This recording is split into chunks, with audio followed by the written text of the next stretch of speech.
urge de todas maneras ver una situación de reestructuración. Nosotros estamos con Rosana Galecio, especialista en temas de finanzas. Señora Galecio, retomamos la comunicación. Sí, muchas gracias, aquí estamos. Muchísimas gracias. Entonces, en Cristiano, ¿es eso lo que dice el Tribunal Constitucional?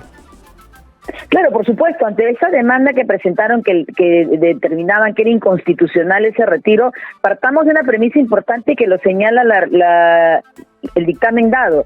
Estamos hablando de un fondo que no es un seguro social, no es seguridad social brindada por el Estado, que es privado, que por eso tiene una identidad de cada afiliado y que finalmente está bajo la premisa de lo que son los intangibles, los fondos intangibles. Entonces, de alguna manera, yo puedo determinar, yo como afiliado, qué es lo que voy a hacer con ellos. Sí, tiene una regulación marco, estamos de acuerdo, está regulado por la SBS, sin embargo, no pierde la intangibilidad y el hecho de la individualidad y el no ser subvencionado, ni administrado, ni monitoreado por el Estado. Entonces no tendría mucho sentido. Además que en el marco de lo que se dio también de los retiros, que ya hay normas previas, porque recordemos, Karina, que no solamente son los 6 retiros a raíz de todo el tema de la pandemia, también ya tenemos la norma del REJA, la norma del JAO, ¿no? El régimen de jubilación anticipada, la jubilación anticipada ordinaria. Entonces, esto está regulado por quien corresponde y se ciñe a esa normativa, no a lo que se pueda llamar bajo el marco del Estado, ¿no?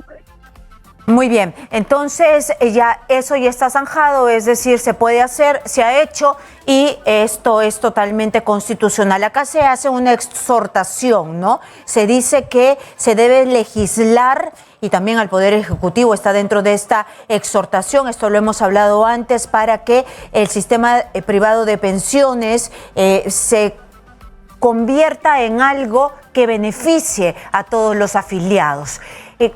Así es, porque no solo por eso en esta coyuntura, es posible porque en realidad han habido esfuerzos, pero parece que no terminan de cuajar.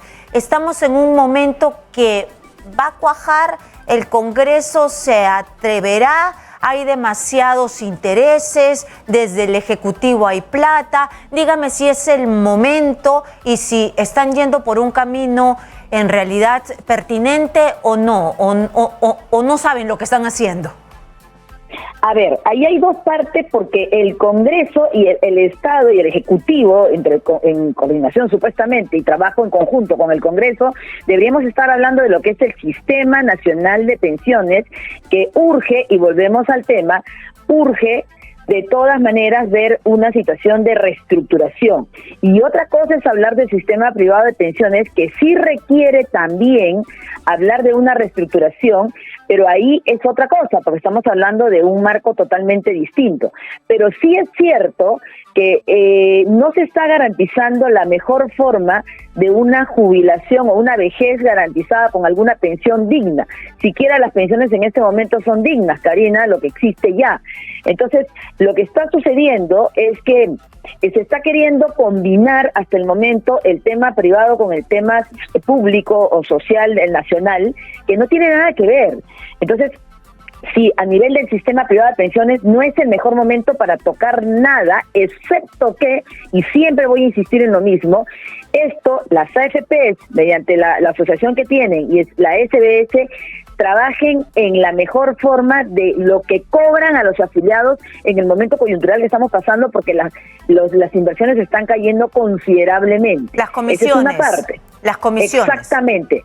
Lo que nos cobran a nosotros por el marco comisiones, porque el aporte obligatorio va a mi fondo y ya está. Esa es una parte. Y el Sistema Nacional de Pensiones es algo que ya pasó un año entre idas y vueltas de este gobierno y la discusión con el Congreso y de todos los cambios que tenemos constantemente, casi quincenal está pasando en diferentes carteras, y no se toca la parte del Sistema Nacional de Pensiones. Entonces no hay que disfrazar lo privado con lo público, no hay que combinar una cosa con otra, pero también es cierto que el Sistema Nacional de Pensiones o la ONP no viene estando mal desde ese momento. Es una papa caliente que los gobiernos, muchos, casi todos los que han entrado, no han sabido ni siquiera hablar de revisarlo, ni siquiera de auditarlo, ni siquiera de fiscalizar qué pasó con lo anterior y sobre todo de hablar, por ejemplo, en trabajar en unas pensiones más dignas. Estamos hablando del promedio de pensiones con la justa llega a los 500, bueno, hay muy pocas de 700, casi 800 soles, pero el promedio llega a 450 soles, el promedio, Karina. Entonces, eso es crítico.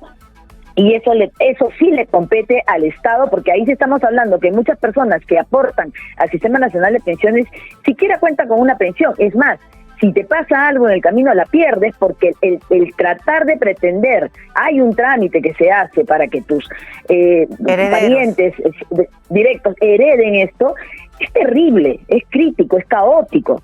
Entonces, esa es una cosa gravísima que se tiene que tocar desde ya. Sí, en realidad todo se queda en el camino. Yo conozco muy de cerca a una persona que murió, sus hijos deberían haber heredado esta pensión porque están en etapa escolar y ahora universitaria. Es un trámite engorroso que no se puede, que no se avanza, que nadie les da en realidad una ruta certera. No se puede, es pelearse con una pared.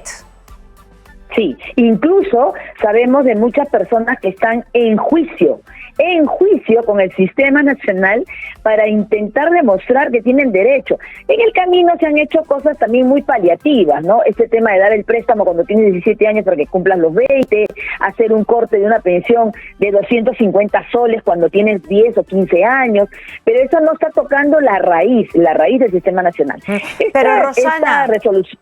Pero ¿qué pasa? Porque nosotros estamos hablando de un gran número de personas o estamos hablando de un número reducido, porque me imagino que son los formales y eso no es la realidad peruana. Por supuesto, volvemos al tema principal y ahí justamente me quitaste la idea, pero estamos hablando de un veintitantos, ya arañando casi 30% de formalidad. La informalidad y el subempleo a nivel de empleo adecuado ha crecido considerablemente también a raíz de la pandemia y la inestabilidad social, económica y política que tenemos. Entonces, estamos hablando de no más de un 25% y eso. Entonces, ahí retrocedemos un poco más incluso a la raíz del problema. Las normas laborales, el marco legal y de legislación laboral que invita a que sea formal esa persona que trabaja para ti.